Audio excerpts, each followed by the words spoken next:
Olá, caríssimo telespectador da Rede Século XXI, obrigado pela sua audiência. Começa nesse final de tarde do domingo, dia do Senhor, mais um programa Luz da Vida. Depois que o Senhor nos cumulou de tantas bênçãos ao longo da semana que passou, começamos mais uma semana com esse dia dedicado à ressurreição de nosso Senhor e Salvador Jesus Cristo, e nos próximos 30 minutos com você eu pretendo elevar a Deus um hino de louvor e, diante de sua palavra, aprofundar aspectos importantes da verdade revelada. Esse programa se chama Luz da Vida e você é a causa desse esforço que nós fazemos por possibilitar a todos os telespectadores da Rede Século XXI um conhecimento aprofundado da fé católica apostólica romana. Pela sexta vez, tratamos do argumento servo de Maria. Escravos de Maria, escravos de Nossa Senhora, uma expressão que integra a bimilenar tradição católica da devoção à Virgem Mãe de Deus, expressão que já vimos nos 5 programas anteriores, bem compreendida, bem fundamentada, bem respaldada pela Palavra de Deus, é utilizada sem nenhum problema e, de fato, tem ressonância, tem hálito, tem odor bíblico e é uma expressão doce, cândida, que o Filho da Bem-aventurada Virgem Maria, pela graça de Cristo, na força do Espírito Santo, mediante a fé, trata a Bem-aventurada Virgem Maria. Os 5 primeiros programas foram programas completamente dedicados a textos da Escritura sobre esse assunto. E, à guisa de recordação, cito apenas os 2 textos que fundamentam esse qualificativo tão doce à Santíssima Mãe de Deus. A carta de São Paulo aos Gálatas, capítulo 5, versículo 15. Fazei-vos servos uns dos outros pela caridade. Servos uns dos outros pela caridade. Não é somente servos de Maria, não é somente escravos de Maria, mas escravo de todos. Mas não escravos no sentido estrito, no sentido pejorativo de escravo da época antes da abolição da escravatura, seres humanos que eram tratados como coisa, como animal e que não tinham vontade própria, que não tinham direitos, que eram agredidos, chicoteados. Não é nesse sentido, mas no sentido figurado de aqueles que servem. A própria bem-aventurada Virgem Maria usou essa expressão, eis aqui a serva do Senhor. Mas precisamente por sermos servos do Senhor, nós nos tornamos servos uns dos outros. Eu estive no meio de vós como aquele que serve. E aquele que é discípulo de Cristo, o servidor por excelência, é chamado também a servir os outros. Eu repito, Gálatas capítulo 5, versículo 15, fazei-vos servos uns dos outros pela caridade. É a caridade que dá o verdadeiro, o autêntico sentido à expressão servo. E outro texto de também grande importância, a 2 aos Coríntios, capítulo 4, versículo 5, não nos pregamos a nós mesmos, mas a Jesus Cristo, o Senhor. Quanto a nós, consideramo-nos servos vossos por amor de Jesus. Servos vossos, ou seja, escravos vossos por amor de Jesus. Portanto, a expressão escravo, a expressão servo, pode ser utilizada pelo cristão quando se dirige a todo ser humano. Não é apenas aos cristãos, mas a qualquer ser humano.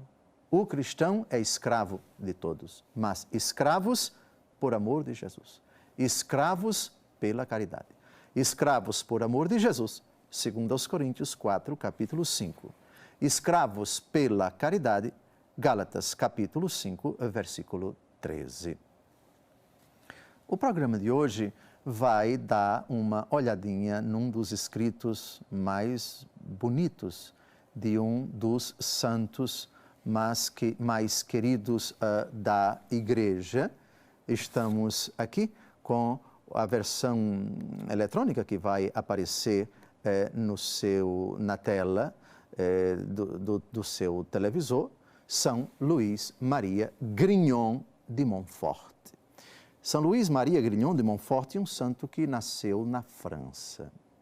Ele muito escreveu sobre Nossa Senhora. E esse é um dos textos mais bonitos da devoção mariana, o tratado da verdadeira devoção a Maria Santíssima. Uma das características desse texto é a profunda fundamentação bíblica que ele dá à devoção a Nossa Senhora. E ele não cita apenas um, ou dois, ou três, ou quatro textos, ele cita dezenas de textos da Escritura. E não diz absolutamente nenhuma novidade com relação à tradição que o precedeu, até o seu tempo, todos os santos da Igreja Católica citaram o que ele cita. A originalidade de São Luís Maria Grignon de Montfort é a sistematização que ele dá. A originalidade está na conjugação e na interpretação desses textos da Escritura sobre a devoção à Nossa Senhora. Mas um dos textos que ele evoca já no Antigo Testamento para falar de um sinal que ele mesmo utilizava e que os cristãos devotos da Virgem Maria no seu tempo utilizavam também, uma coisa muito simples, um sinal. O que é o sinal? O sinal é uma realidade sensível que evoca uma realidade invisível. Então vejamos a bandeira do Brasil, é um símbolo, é um sinal.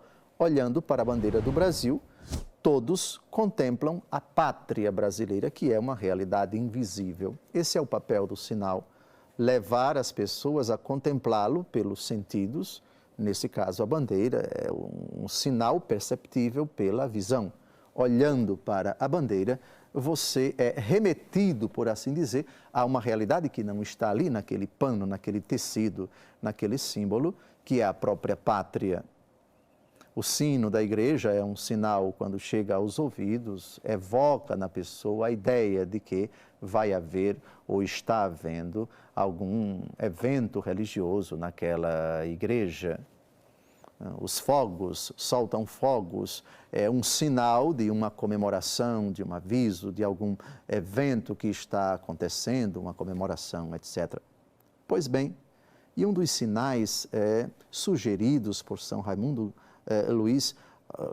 Grignon de Montfort era uma cadeiazinha, uma espécie de grilhão, uma corrente que era ostentada pelos devotos de Nossa Senhora. Ele mesmo usava essa corrente. Algumas pessoas criticam, algumas pessoas, desculpem a expressão, descem a lenha nos devotos de Nossa Senhora que usam essa correntinha, mas não tem nada de crítica, não tem nada de censura nesta pequena iniciativa. E ele dá fundamentos até no Antigo Testamento para a utilização discreta, sóbria, dessa pequena correntezinha. Vamos ao livro de Oséias, capítulo 11, versículo 4, para ver uma frase do próprio Deus quando se dirige a Israel. Reparem que ele vai falar de grilhões, vai falar de cadeias. E São Raimundo busca exatamente nessa frase um dos seus argumentos, uma das suas fundamentações. Vamos ao texto. Segurava-os com laços humanos, com laços de amor. Fui para eles como o que tira da boca uma rédea e lhes dei alimento. Laço. Deus cobre de carinho e de proteção. Deus envolve com sua providência o seu povo. Deus protege, Deus cerca. A ideia da corrente evoca exatamente isto. Aquele que usa essa correntinha, essa correntezinha, evoca a proteção de Deus. Eu estou sob o domínio de Deus, sob os auspícios de Deus, sob o cuidado de Deus. Mas tem outro texto também, do livro do Eclesiástico, capítulo 6, versículo 30. Aqui é mais explícito, porque fala de grilhões. É um elogio à sabedoria. A sabedoria aguilhoa, no sentido metafórico, por favor, a sabedoria aprisiona, por assim dizer, aquele que se coloca sob os seus cuidados. Grilhões, que é a palavra que vai aparecer aqui agora, significa exatamente isso, corrente, significa a corrente mesmo, a cadeiazinha. Vamos ao texto. Seus grilhões ser-te-ão uma proteção, um firme apoio. Suas correntes te serão um adorno glorioso. Usar a cadeiazinha no sentido bíblico, eu pertenço à sabedoria do Senhor, eu estou acorrentado pela sabedoria do Senhor. Esse é o adorno glorioso, aquele que se coloca sob os auspícios da sabedoria, poder e sabedoria de Deus. Diz o apóstolo Paulo, para falar de nosso Senhor Jesus Cristo, os judeus pedem sinais, os pagãos pedem sabedoria. Nós, porém, pregamos Cristo crucificado, escândalo para os judeus, loucura para os pagãos, mas para aqueles que creem, tanto judeus como pagãos, é poder e sabedoria de Deus. Que coisa singela, que significado bonito. Parabéns a você que utiliza essa correntezinha nesse sentido bíblico. Tire não. Use, não se envergonhe de usar não. Você, devoto da Virgem Maria, escravos de Maria, antes de tudo, escravos da sabedoria, aguilhoados pela sabedoria do Senhor, envolvidos por essas correntes. Depois, Eclesiástico capítulo 6, de 24 a 25. Escuta, meu filho, recebe um sábio conselho, não rejeites minha advertência. Mete os teus pés nos seus grilhões e teu pescoço em suas correntes. A imagem da corrente. Ou seja, deixa-te acorrentar-te pela corrente da sabedoria. Deixa-te escravizar-te pela sabedoria de Deus. Que coisa bonita, que intuição bela. Eu confesso que não tinha pensado nisso. Lendo São Raimundo Luiz Grignon de Montfort, eu me encantei com essa imagem, com essa sugestão. Não saia daí. No próximo bloco, depois desses textos bíblicos, nós vamos analisar as 3 razões dadas por São Grignon de Montfort que justificam o uso dessas cadeiazinhas.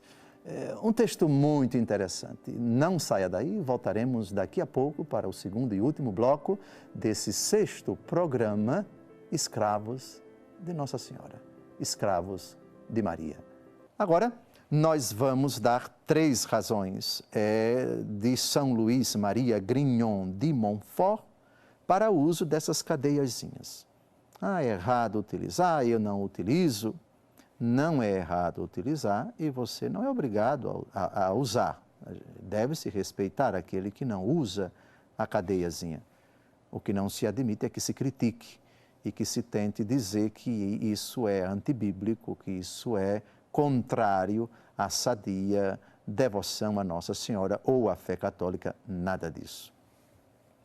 Mas vamos então à explicação dada por São Luís Maria. Uma pessoa devota de Nossa Senhora ostenta o seu terço, carrega o seu terço e também a sua correntezinha. Tem motivo para isso? Tem. Tem razão para isso? Tem. Quais são as razões? Vamos às palavras de São Luís Maria Grignon de Montfort. Primeira razão. No seu livro, Tratado da Verdadeira Devoção à Santíssima Virgem, parágrafo 238. Eis as razões por que se usam estas cadeiazinhas. A primeira razão é para que o cristão se lembre dos votos e promessas do seu batismo, para que se recorde da renovação perfeita que deles fez, por meio desta devoção, e da estreita obrigação em que está de lhes ser fiel. O homem conduz-se muitas vezes mais pelos sentidos do que pela fé pura, e esquece-se facilmente das suas obrigações para com Deus, se não houver qualquer coisa exterior que lhes faça lembrar. Ora, estas cadeiazinhas servem maravilhosamente para lembrar ao cristão as cadeias do pecado e da escravidão do demônio, de que o batismo o livrou. Lembram também a dependência de Jesus Cristo em que o homem se colocou pelo santo batismo, bem como a ratificação que dela fez ao renovar as suas promessas. Uma das razões por que tão poucos cristãos pensam nas promessas do seu santo batismo e vivem tão livremente como se nada tivessem prometido a Deus, como os pagãos, é que não trazem nenhum sinal exterior que os faça lembrar disso. eu julgo que o raciocínio é interessante e é convincente. Vocês sabem qual é o sinal externo que os judeus do sexo masculino ostentam para lembrar que pertencem a Deus? A circuncisão. Por isso, já durante o 8º dia, toda criança do sexo masculino é levada para a competente autoridade religiosa, o rabino, para uma cerimônia, ele ser circuncidado. E sabe o que subjaz diante disso? Toda vez que ele vai fazer suas necessidades fisiológicas, ele olha para o órgão genital e lembra: eu pertenço a Deus, eu sou dele, eu sou propriedade dele. É uma ajuda, por assim dizer, isso foi determinado pelo próprio Deus. Olhando para o órgão genital circuncidado, cortado no prepúcio, o judeu do sexo masculino se lembra: eu pertenço a Deus. Muito sugestivo. O argumento aqui dado por São Luís Maria Grignon de Montfort é muito parecido. A corrente lembra as cadeias do pecado, os grilhões do pecado, dos quais Cristo Jesus libertou você. E agora que você foi libertado do pecado, aquelas correntes lembram também que você está aprisionado a Cristo. Você é servo de Cristo. Você está sobre os grilhões de Cristo, no sentido bíblico que foi dado. A renovação das promessas do batismo, a graça do batismo, e cujas promessas são: eu renuncio a Satanás, eu renuncio às suas obras, eu renuncio às suas seduções. Olhando para a corrente, constantemente, você vai lembrar disso. Eu sou um consagrado pelo batismo. Eu sou um aprisionado por Cristo. Eu vivo, mas já não sou eu que vivo, é Cristo que vive em mim. No batismo, não somente renovamos a nossa fé em Deus Pai, Deus Filho e Deus Espírito Santo, mas antes renunciamos ao pecado, às suas obras e às suas seduções. E a finalidade dessa corrente, precisamente, a primeira delas é esta: lembrar a graça do batismo, quando tu te livraste dos grilhões, das cadeias do pecado e te tornaste servo de Cristo. Vamos agora à segunda razão para usar as cadeiazinhas, com a palavra São Luís Maria Grignon de Montfort, no parágrafo seguinte. Segunda razão. A segunda razão é para mostrar que não nos envergonhamos de ser escravos e servos de Jesus Cristo, e que renunciamos à funesta escravidão do mundo, do pecado e do demônio. É significativo que nessas duas razões de São Luís Maria Grignon de Montfort para o uso das cadeias, ele não faz alusão a Nossa Senhora. Ele faz alusão ao batismo, portanto, à Trindade em sentido último, a renovação das promessas do batismo: renuncio a Satanás, as suas obras e as suas seduções, creio em Deus Pai, Deus Filho e Deus Espírito Santo. E aqui, os grilhões do pecado dos quais eu me livrei, não me envergonho de Jesus Cristo, não me envergonho de ser escravo dele. Não se faz alusão a Nossa Senhora. Portanto, os dois primeiros motivos para o uso da cadeia é Cristo Jesus. Ele é o centro, não é Nossa Senhora. Vamos agora à terceira e última razão para se usar essas cadeiazinhas. Parágrafo 239 do Tratado da Verdadeira Devoção à Santíssima Virgem. Uma outra razão é para servirem de garantia e preservação contra as cadeias do pecado e do demônio. Pois temos de trazer ou as cadeias da iniquidade ou as cadeias da caridade e da salvação. É uma lembrança, é uma recordação, é uma advertência. Cuidado para que você não se escravize com as cadeias do demônio, com as cadeias do pecado, você que vive no mundo. Seja sóbrio, seja vigilante, fuja das ocasiões próximas do pecado, porque ou você está aguilhoado pelas cadeias de Cristo, a cadeia da verdade, os grilhões da salvação, ou você é servo de Cristo, ou então você passa a ser, com a vida de pecado, servo, escravo, aguilhoado, acorrentado pelo poder das trevas. Então vejam os três motivos recordar o sacramento do batismo? Quando você renunciou a Satanás, às suas obras e às suas seduções, portanto, libertou-se dos grilhões do pecado e passou a pertencer a Cristo, portanto, tornou-se servo de Cristo, escravo de Cristo. Então, o uso da cadeiazinha no primeiro motivo é um uso negativo e positivo. Negativo enquanto rejeição ao demônio, sob o qual éramos escravos, e depois a sujeição a Cristo. O segundo motivo tão importante, eu não me envergonho de Cristo. Eu sinto nojo do demônio. Eu não me envergonho de ser cristão, de pertencer ao Senhor, de ser servo do Senhor. E o terceiro motivo, uma advertência, uma catequese, uma recordação, olhando para essa cadeiazinha. Eu me lembro, eu, nesta vida, ou sou escravo de Cristo, ou sou escravo de Satanás. Escravo de Cristo, que me salvou e que me inseriu na dinâmica da caridade, salvação e caridade, caridade e salvação. Sou servo do Senhor nesse sentido. E se não for servo dele, eu serei servo de outro. Aqui está, portanto, nenhum problema, nenhuma dificuldade, que espero que fique bastante clara, bastante evidente, bastante explícita, bastante na mente de todos, que essa devoção tão simples, tão meiga, tão terna, que traduz também exteriormente o amor a Deus Todo-Poderoso em última instância e também a veneração à Virgem Maria, no sentido bíblico, servos uns dos outros por amor a Cristo, servos uns dos outros, consideramos-nos servos vossos na caridade. Aqui está o sentido da servidão de Maria. Esse é o penúltimo programa que nós fazemos sobre esse argumento. Na próxima semana, o sétimo e último programa sobre a escravidão de Maria, servos de Maria, escravos de Maria, uma realidade profundamente normal, natural, bíblica, solidamente alicerçada na palavra de Deus escrita, na pregação da igreja, na doutrina da igreja. Exorto, incentivo, recordo e estimulo todos os filhos de Deus pelo batismo a manifestarem exteriormente a sua devoção à Santíssima Virgem, de quem somos servos.